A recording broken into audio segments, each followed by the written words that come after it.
تو اس کا حجم اور اس کی سائز اتنی بڑی تھی نا کہ پورے کمرے میں آتا، ایک کمرہ پورا لے لیتا ہے، اتنا بڑا کمپیوٹر. مگر آج انسان نے اس میں چینجنگ کی اتنی تبدیلی کی کہ بڑا ایک کمرے میں آنے والا کمپیوٹر ہمارے جیب میں ہے، ہم جیب میں لے کر کے پورا کمپیوٹر گھوم رہے ہیں. بے شک صحیح سچ. تو پتہ یہ چلا کہ جو چیز انسان بناتا ہے اس میں چینجنگ ہو سکتی ہے، اس میں تبدیلی ہو سکتی ہے، اس میں انقلاب ہو سکتا ہے، اس میں بدلاؤ ہو سکتا ہے. مگر جو چیز خدا بناتا ہے، جو چیز اللہ نازل کرتا ہے، جو چیز من جانب اللہ ہوا کرتی ہے، اس چیز میں کوئی تبدیلی نہیں ہوتی ہے، اس چیز میں کوئی بدلاؤ نہیں ہوتا ہے، اس چیز میں کوئی انقلاب نہیں ہوتا ہے. بتاؤ مسلمانوں، اللہ نے مصطفیٰ جان رحمت پر قرآن کو نازل کیا، کیا قرآن میں کوئی بدلاؤ ہو سکتا ہے؟ قرآن میں کوئی تبدیلی ہو سکتی ہے؟ ارے یہ ناپاک زندگی بھر کوششیں کرتے رہے مگر قرآن کا ایک پارہ تو کھجا، قرآن کی ایک سورت تو کھجا، قرآن کی ایک آیت تو کھجا، قرآن کا ایک لفظ تو کھجا، قرآن کا ایک حرف تو کھجا، قرآن کا ایک نقطہ تو کھجا. قرآن کی ایک حرکت نہیں بدل سکتی ہے، قرآن کا زیر و زبر نہیں بدل سکتا ہے. کیوں؟ اس لیے کہ قرآن اللہ کا کلام ہے اور اللہ ارشاد فرماتا ہے لا تبدیل لکلمات اللہ، اللہ کے کلمات کو کوئی تبدیلی نہیں ہوا کرتی. واہ واہ واہ. آپ کو گھبرانے کی ضرورت نہیں، آپ کو پریشان ہونے کی ضرورت نہیں ہے. ایک چیز اور بتا دو مسلمانوں، انسان جب کسی چیز کو بناتا ہے اس کی ایک ویلیڈیٹی ہوا کرتی ہے، اس کی ایک میعاد ہوا کرتی ہے، اس کی ایک حد ہوا کرتی ہے. مگر جو چیز اللہ بناتا ہے اس کی کوئی ویلیڈیٹی نہیں ہوتی ہے، اس کی کوئی حد نہیں ہوتی ہے. اللہ نے جنت بنائی وہ ابد تک رہے گی، اللہ نے انسانوں کی ارواح کو بنایا وہ ارواح ابد تک رہے گی، اللہ نے جہنم کو بنایا جہنم ابد تک رہے گا. اے اللہ کے نیک بندو، پتہ یہ چلا جو چیز انسان بناتا ہے وہ چیز فانی ہوا کرتی ہے مگر جو چیز اللہ بناتا ہے وہ ابدی ہوا کرتی ہے. قرآن کو کس نے بنایا ہے؟ قرآن کو کس نے بنایا ہے؟ قرآن کو کس نے اتارا ہے؟ اے اللہ کے نیک بندو، قرآن کو اللہ نے اتارا ہے، قرآن اللہ کی صفت ہے. بتاؤ مسلمانوں، کیا قرآن میں کوئی بدلاؤ ہو سکتا ہے؟ نہیں ہو سکتا، اس لیے کہ قرآن یہ اللہ کا کلام ہے، اللہ کا کلام کبھی نہیں بدلتا ہے. اور یاد رکھو مسلمانوں، آج ضرورت کس بات کی ہے؟ آج ہمیں کرنا کیا چاہیے؟ حضرات، ہم احتجاج نہ کریں، ہم مظاہرہ نہ کریں، اس لیے کہ ہمیں معلوم ہے اگر ہم احتجاج کریں گے جیل میں ہم ڈالے جائیں گے. حضرات، احتجاج کریں گے لاٹھیاں ہم کھائیں گے، احتجاج کریں گے ظلم و جبر کے پہاڑ ہمارے اوپر توڑے جائیں گے. مگر اے مسلمانوں، آپ کو کچھ کرنے کی ضرورت نہیں ہے، صرف اور صرف اپنے گھر میں جو اللہ کا کلام رکھا ہے نا، ٹیلی ویژن، بڑے بڑے اسکرین والے ٹیلی ویژن کو ہٹاؤ. اے اللہ کے نیک بندو، اپنے گھر میں قرآن کو لاؤ، اپنے گھر میں قرآن کو لاؤ. آج ہمارا معاشرہ کس قدر بگڑ چکا ہے. ٹیلی ویژن وہ بڑے بڑے ڈسپلے والا لگایا ہے، اس کے اسکرین کو روزانہ صاف کرتا ہے مگر اللہ کا کلام جو اس کے گھر میں رکھا ہوا ہے ہزاروں مکھیاں اس پر بیٹھتی ہے، اس پر دھول کی گرد اور تہے جمی رہتی ہے مگر یہ کبھی اٹھا کر کے قرآن کے جزدان کو صاف نہیں کرتا. ضرورت اس بات کی ہے مسلمانوں، ایک بار پھر سے ہم اللہ کے کلام کو اپنے سینے سے لگا دیں اور یہ اعلان کر دیں جب تک زندگی، جب تک اس جسم میں جان رہے گی تب تک دنیا میں ہمارا قرآن رہے گا، تب تک دنیا میں اللہ کا کلام رہے گا. ہم اپنے عمل کے ذریعے اللہ کے کلام کی حفاظت کریں، اپنے کردار کے ذریعے اللہ کے کلام کی حفاظت کریں، اپنے گفتار کے ذریعے اللہ کے کلام کی حفاظت کریں. اے اللہ کے نیک بندو، قرآن میں اس طرح سے ڈھل جاؤ کہ ہمارا وجود قرآن قرآن بولے، ہمارا چلنا قرآن قرآن بولے، ہمارا اٹھنا قرآن قرآن بولے. ہم قرآن کی ایسی تفسیر بن جائے کہ دنیا جب ہمیں دیکھے تو کہے یہ کوئی عام قوم نہیں ہے، یہ وہ قوم ہے جس کی رشد و ہدایت کے لیے اللہ نے قرآن جیسی عظیم کتاب کو نازل فرمایا. آج یہ کرنے کی ضرورت ہے مگر ہماری قوم کا نوجوان اللہ رحم فرمائے، ہے نا؟ پہلے سوتا تھا تو درود اور قرآن پڑھ کے سوتا تھا، آواز سو رہا ہے تو موبائل پر فلمیں دیکھ کے سو رہا ہے نا؟ پہلے قرآن پڑھتا تھا تو اس کے خواب میں اللہ کی رحمتیں دکھائی دیتی، درود پڑھتا تھا، مصطفیٰ جان رحمت کے رخ انور کو دیکھتا تھا، میں سو جاؤں یا مصطفیٰ کہتے کہتے، بھلے آنکھ صلی اللہ کہتے کہتے۔ آج کا نوجوان موبائل پر خانوں کو دیکھ کے سوتا ہے، اس لیے آج خواب میں شیطانوں کو دیکھا کرتا ہے۔ نماز فجر اس کی چھوٹ گئی، کوئی پرواہ نہیں ہے، نماز عشاء چلی گئی، کوئی پرواہ نہیں ہے، مگر 3 گھنٹے کی فلم وہ موبائل پر ضرور دیکھے گا۔ اے اللہ کے نیک بندو، ان بطش ربک لشدید، تمہارے رب کی پکڑ بڑی سخت ہے، اللہ کے پکڑ سے ڈرو۔ جس گھر میں آپ اللہ کا کلام رکھے ہوئے ہو، اس گھر میں موبائل پر آپ فلمیں دیکھتے ہو، آپ کو شرم نہیں آتی؟ آپ کی غیرت کہاں مر جاتی ہے؟ آپ کا ضمیر کہاں سو جاتا ہے؟ جس گھر میں اللہ کا معزز کلام رکھا ہو، اس گھر میں موبائل پر فلمیں دیکھو گے تو اللہ کی رحمتیں نہیں ملے گی، اللہ کی لعنتیں آپ کو ملے گی، فرشتے آپ کے گھر میں نہیں آئیں گے، شیطان آپ کے گھر میں آئیں گے۔ اسی لیے مسلمانوں، آج غربت ہم کو ستا رہی ہے، آج مفلسی ہم کو تنگ کر رہی ہے، مگر یاد رکھو مسلمانوں، جس دن ہم نے قرآن پڑھنا شروع کر دیا، مسلمان غریب نہیں رہے گا، مسلمان مفلس نہیں رہے گا۔ آؤ میں آپ کو بتاتا ہوں، حضرت عثمان غنی رضی اللہ تعالیٰ عنہ کا دور ہے، ایک صحابی رسول مرض الموت میں گرفتار ہوتے ہیں۔ اے اللہ کے نیک بندو، حضرت عثمان غنی اشرفیوں کی ایک تھیلی لے کر کے ان کی عیادت کے لیے جاتے ہیں۔ حضرات گئے اور جانے کے بعد جب واپس ہوئے، اشرفیوں کی تھیلی وہی چھوڑ دی۔ اس صحابی رسول نے عرض کیا، حضور یہ اشرفیوں کی تھیلیاں کیوں چھوڑ رہے ہیں؟ کہا اگر آپ زندہ رہے تو ٹھیک ہے، اور اگر آپ اس دنیا سے انتقال کر گئے تو یہ اشرفیوں کی تھیلیاں آپ کے دونوں بیٹیوں کے لیے ہے، اس لیے کہ مجھے معلوم نہیں ہے کہ مجھے معلوم ہے آپ کا کوئی بیٹا نہیں ہے، آپ کے پاس صرف 2 بیٹیاں ہیں، میں ان کی کفالت کے لیے، ان کے روزی روٹی کے لیے اشرفیوں کی تھیلیاں چھوڑ کے جاتا ہوں۔ اے اللہ کے نیک بندو ذرا توجہ دو اور عہد عثمان غنی کا واقعہ اپنے دل میں بٹھانے کی کوشش کرو۔ قرآن ہمیں کس طرح سے امیر کرتا ہے۔ اس صحابی رسول نے دامن عثمان کو پکڑا، عرض کیا حضور اگر میں زندہ رہا میں اپنے ہاتھ کی کمائی سے اپنے بیٹیوں کے پیٹ کو بھر لوں گا، اور اگر اس دنیا سے انتقال کر گیا تو میری بیٹیاں بے سہارا نہیں رہیں گی، غریب نہیں رہیں گی، مفلس نہیں رہیں گی، اس لیے کہ میری بیٹیوں کی شان یہ ہے کہ رات میں جب وہ بستر پہ سونے جاتی ہے تو رات کے وقت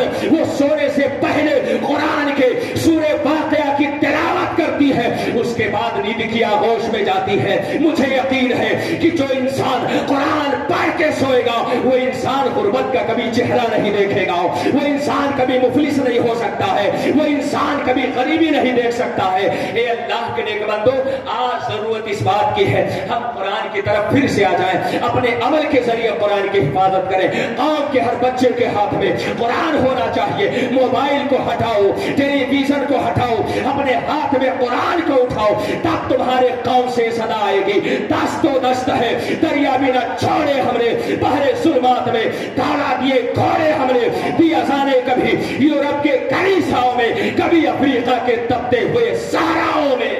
زندہ باد زندہ باد، واہ واہ۔ آخری بات عرض کر دوں، سبحان اللہ سبحان اللہ۔ آج بھوت پریت بہت پریشان کرتا ہے جی، جب بھوت پریت پریشان کرتا ہے تو فلاں اوجھا کے پاس چلو، فلاں سوکھا کے پاس چلو، فلاں بابا کے پاس چلو۔ اے اللہ کے نیک بندو، کیا آپ کو اتنا شعور نہیں؟ کیا آپ کو اتنی عقل نہیں کہ قرآن سے بڑا کوئی تعویذ نہیں، بے شک بے شک، قرآن سے بڑی کوئی دعا نہیں؟ قرآن خود ہی فرماتا فیہ شفاء للناس۔ اے اللہ کے نیک بندو، قرآن میں اللہ نے انسانوں کے لیے شفا رکھی۔ سبحان اللہ۔ حضرت ابو ہریرہ سے روایت، آپ ارشاد فرماتے ہیں میرے آقا نے ارشاد فرمایا، کس نے فرمایا؟ جس کی شان یہ ہے کہ وما ينطق عن الهوى ان هو الا وحی یوحی، مصطفیٰ کی زبان ہوتی ہے، بات خدا کی ہوتی ہے۔ آقا ارشاد فرماتے ہیں جس گھر میں روزانہ سورہ بقرہ کی تلاوت کی جاتی ہے اس گھر میں شیطان کبھی نہیں داخل ہوتا۔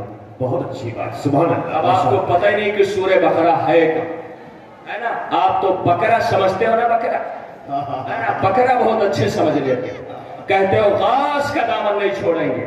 یہ مسلمان غوث نہیں بلکہ گوشت کا دامن نہیں چھوڑیں گے، ہے نا؟ غوث کا دامن کیا ہے؟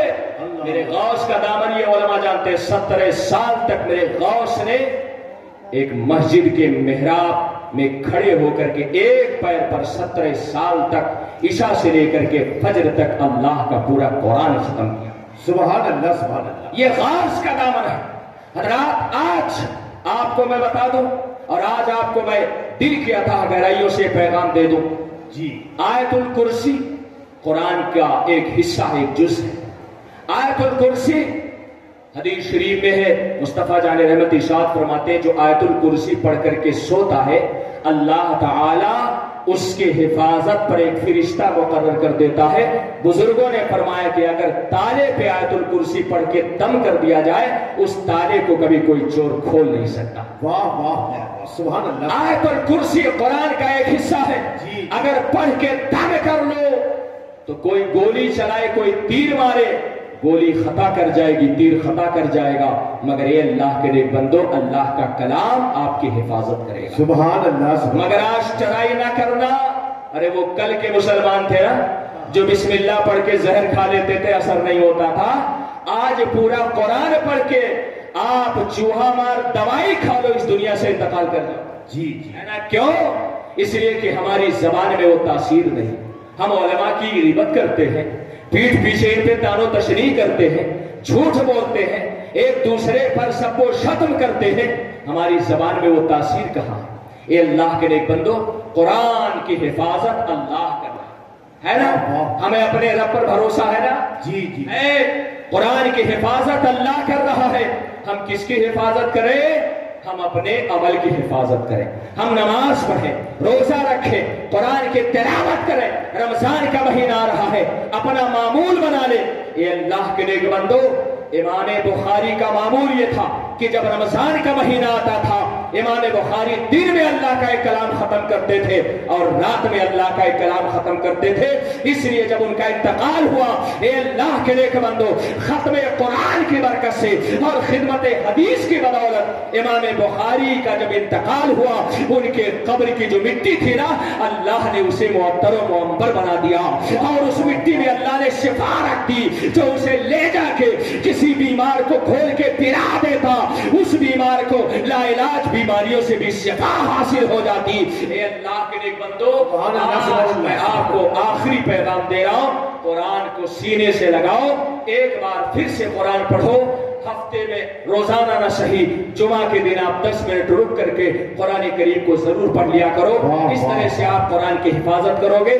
ورنہ مسلمانوں، حال ہمارا ہے یہ ہے کہ مسجد تو بنا لی شب بھر میں، ایمان کی حرارت والوں نے من اپنا پرانا پاپی تھا، برسوں میں نمازی بن نہ سکے. اللہ کریم کی بارگاہ میں دعا ہے رب قدیر ہمیں اپنے عمل کے ذریعے قرآن کریم کی حفاظت کی توفیق عطا فرمائے اور ہم سب کو اللہ اپنے کلام سے محبت اور لگاؤ کی سعادت عطا فرمائے.